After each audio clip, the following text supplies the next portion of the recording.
استضافت إسبانيا نسخة 1982 من كأس العالم، والتي توج المنتخب الإيطالي بلقبها بعد فوزه على ألمانيا الغربية في النهائي. كما شهدت البطولة أكبر فضيحة في تاريخ كأس العالم حين تعرض المنتخب الجزائري لما وصف بالمؤامرة أثارت جدلا كبيرا من قبل ألمانيا والنمسا رغم تحقيقه لما يعرف بمعجزة خيخون.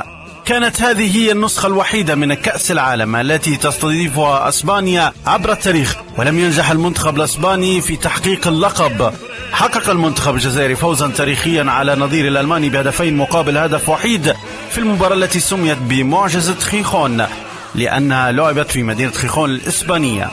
خسرت الجزائر مباراتها الثانية أمام النمسا بهدفين نظيفين قبل أن تلعب مباراتها الثالثة أمام تشيلي وتهزمها ب3 أهداف مقابل هدفين. لعبت بعد يوم مباراة ألمانيا مع النمسا بعد نهاية مباراة الجزائر وتشيلي بيوم، وكان يعرف المنتخب النمساوي أن هزيمته أمام ألمانيا بفارق هدف وحيد ستؤهل الفريقين معا وتخرج الجزائر.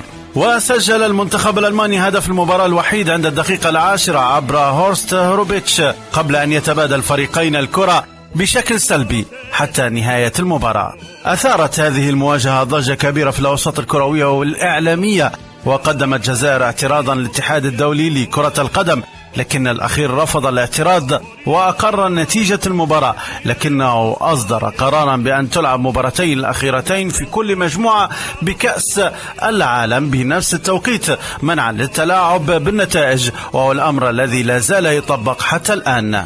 تواجهت ألمانيا وإيطاليا في المباراة النهائية، وحسم المنتخب الإيطالي مباراة لصالحه ب3 أهداف مقابل هدف وحيد بفضل نجمه باولو روسي الذي سجل 6 أهداف في تلك النسخة من كأس العالم، وقاد منتخب بلاده لتحقيق اللقب الثالث في تاريخه.